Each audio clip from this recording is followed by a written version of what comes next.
Subscribe now and press the bell icon. Never miss an update.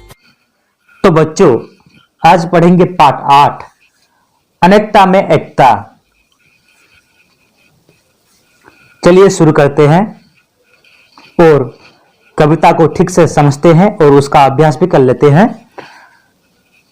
तो पहले हम कविता को पढ़ते हैं। देखो तो उपवन में कितने भांति भांति के फूल खिले हैं, सबकी अपनी अलग जाति है, फिर भी कितने हिले मिले हैं। भिन्न भिन्न इनका आकार है, भिन्न रंग है, भिन्न प्रकार है, कितनी निराली खुशबू इनकी, मन में भी कोई नहीं बेकार है। माला में गुथ कर जब सारे एक सूत्र में बन जाते हैं, तब वे फूल नहीं कहलाते, केवल माला कहलाते हैं। बंगाली हो या पंजाबी, जब कतार में आ जाते हैं, तब सब भारत माँ के बेटे भारतवासी कहलाते हैं। भिन्न धर्म है, भिन्न जातियां, भाषाएं भी भिन्न भिन्न है, भिन्न वेशभूषाएं इनकी, किंतु एक है ये अभिन्न है। तो ये था तुम्हारी कविता। चलो इस कविता को उड़िया भाषा में समझते हैं। तो पहले समझते हैं। देखो तो उपवन में कितने भांति भांति के फूल खिले हैं, सबकी अपनी अलग जाति है, फिर भी कितने हिले मिले हैं। तो यार उड़िया भाषा हेउची, देखो तो बगीचारे केते जी फूल फुटिछि, फूल मानकर भिन्न भिन्न जाति अटे, किंतु समस्ते मिलिमिशि रहिछन्ति। भिन्न, चलिए आगे बढ़ते हैं। भिन्न भिन्न इनका आकार है, भिन्न रंग है, भिन्न प्रकार है, कितनी निराली खुशबू इनकी, मन में भी नहीं कोई विकार है।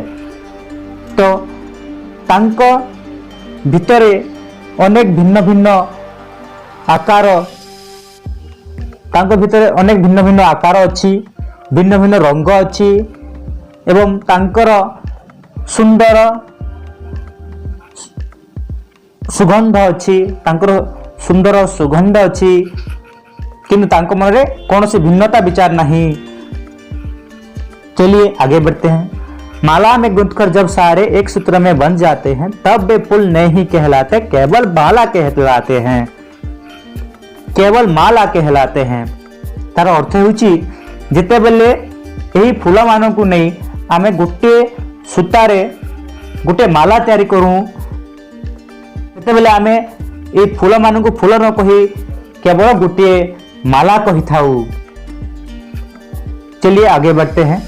बंगाली हो या पंजाबी, जब कतार में आ जाते हैं, तब सब भारत माँ के बेटे भारतवासी कहलाता है।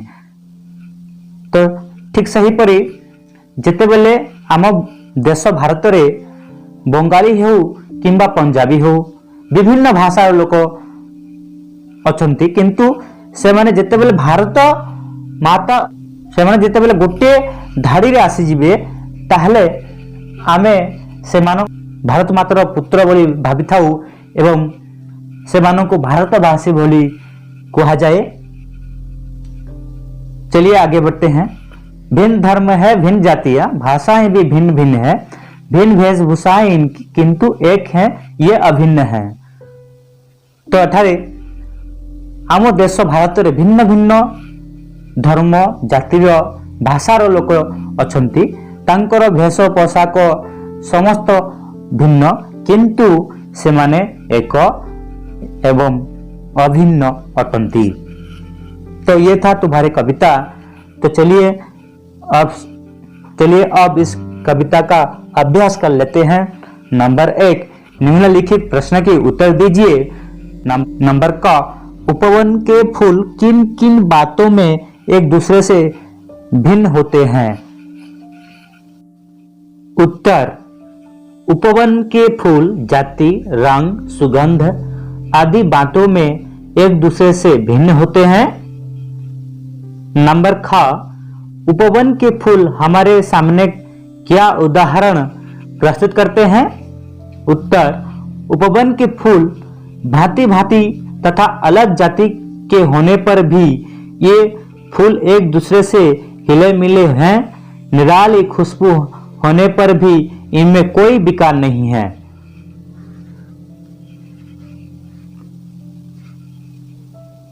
नंबर ग, भारत को एक बड़ा उपवन क्यों कहा गया है? उत्तर, भारत में बंगाली, पंजाबी, उड़िया, सिख, ईसाई, मुस्लिम आदि जाति के लोग फूल की भांति अलग अलग होने पर सभी भारत माता की संतान है। यह भारत इनकी जन्मभूमि है, इनका उपवन है। नंबर घ, भारतवासी किन किन बातों में एक दूसरे से भिन्न है? भारतवासी रंग, रूप, भाषा, बोली, जाति, धर्म, वेशभूषा, पर्व, त्योहार, वेशभूषा, खान पान आदि में एक दूसरे से अलग है। नंबर 1, हम किस प्रकार भिन्न होते हुए भी अभिन्न है? हमारा धर्म अलग है, जाति अलग है, भाषा अलग है, वेशभूषा और खान पान भी अलग है, पर फिर भी हम सब अभिन्न हैं। हम सब एक भारत माता की संतान हैं। यह हमारी जननी जन्मभूमि है। तो ये था नंबर 1 का उत्तर। नंबर 2, कविता की ये पंक्तियां पूरा कीजिए। क, माला में गुथकर जब सारे एक सूत्र में बन जाते हैं तब वे फूल नहीं कहलाते, केवल माला कहलाते हैं। नंबर ख, बंगाली हो या पंजाबी जब कतार में आ जाते हैं तब सब भारत माँ के बेटे भारतवासी कहलाते हैं। तो ये था नंबर ख का उत्तर। नंबर 3, विपरीत अर्थ वाले विशेषण शब्द बनाइए, जैसे भिन्न, अभिन्न, प्रसन्न, अप्रसन्न, योग्य, अयोग्य, कुशल, अकुशल, सुंदर, असुंदर, शिक्षित, अशिक्षित, संतुष्ट, असंतुष्ट, दृश्य, अदृश्य, पूर्ण, अपूर्ण, प्रिय, अप्रिय। तो नंबर 4, 2 पर्यायवाची शब्द लिखिए।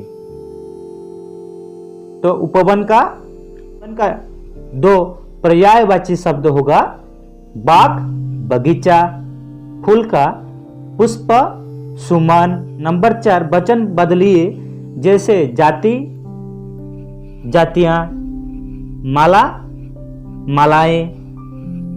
तो इसी तरह आकृति, आकृतियां, रीति, रीतियां, विधि, विधियां, रोटी, रोटियां, नारी, नारियां, भाषा, भाषाएं, आशा, आशाएं, साला, सालाएं, कन्या, कन्याएं, महिला, महिलाएं। इस तरह से इसका उत्तर होगा।